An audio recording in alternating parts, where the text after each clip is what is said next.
नमस्कार, स्वागत है आप सभी का मेरे भक्ति भावना यूट्यूब चैनल पर। आज मैं आपको बैसाख मास के 21वें अध्याय की कथा सुना रहा हूँ। कथा को पूरा श्रवण करें। मुनि के ऐसे वचन सुनकर वह कहने लगे, यानी जैसे ही ब्राह्मण ने शंख ने व्याघ्र को बैसाख मास की कथा सुनाई तो वहां पर जो सिंह और हाथी दोनों में लड़ाई हो रही थी, दोनों लड़ते लड़ते मूर्छित हो गए और उनके देह से दिव्य शरीर प्रकट हुआ और वह ब्राह्मण के सामने हाथ जोड़ के खड़े हो गए। और ब्राह्मण ने उनसे पूछा कि आप दोनों कौन हैं? किस पाप के कारण तुमको पशु योनि प्राप्त हुई? सारा वृतांत मुझसे बताइए। तब वह दोनों मुनि के वचन सुनकर के कहने लगे कि मतंग ऋषि के दो पुत्र दलित और कोहल नाम के थे। जो साप दोष उनके ये नाम हुए, रूप यौवन में संपन्न, सब विद्याओं में निपुण।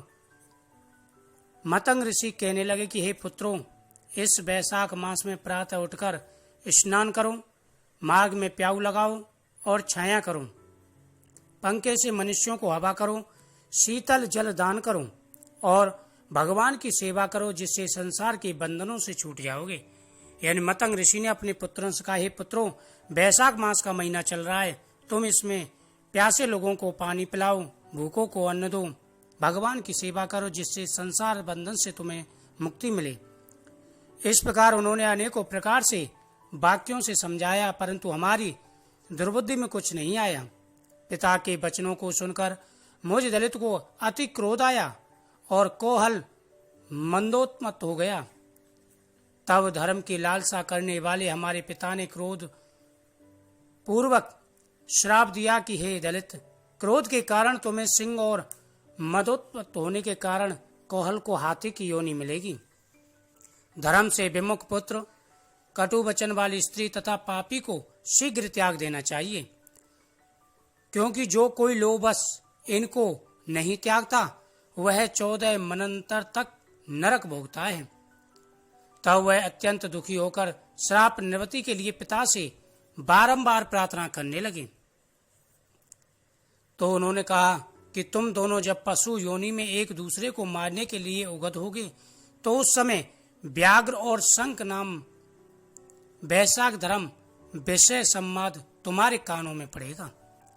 यानी हे ऋषिवर्ज, जैसे ही हमने अपने पिता के वचनों को अनसुना किया तो पिता ने क्रोधित होकर के हमें श्राप दे दिया। जैसे उन्होंने श्राप दिया, हम उनके चरणों पर गिर पड़े। हमने उनसे प्रार्थना की कि हे पिताजी, आपने श्राप तो दे दिया है, अब इससे मुक्ति का उपाय भी बताइए।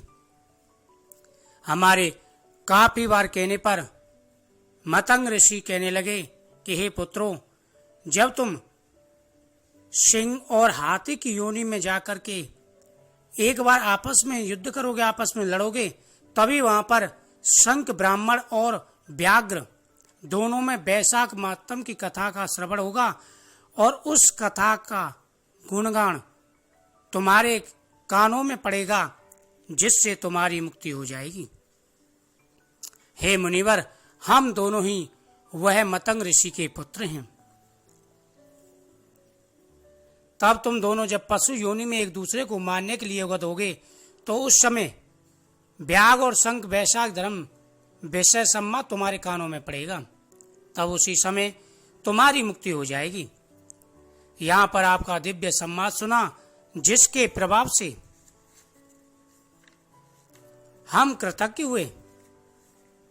हे ऋषिवर, हे ब्राह्मण, आपका बड़ा एहसान है। आप धन्य हो जो बैसाख मास का श्रवण आपने हमें कराया।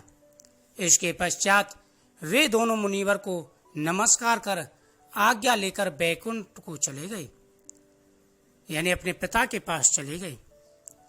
व्याघ्र भी यह कथा सुनकर अपने शास्त्र आदि फेंककर पुण्यात्मा ऋषि से कहने लगा, यानी ये जो घटना हो रही थी कि पशु योनि से जैसे ही मतंग ऋषि के पुत्रों की मुक्ति हुई और व्याघ्र ये सब देख रहा था, उसने अपने अस्त्र फेंक दिए।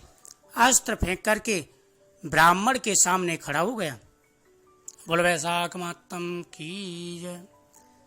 वैशाख मास का यही महत्व है।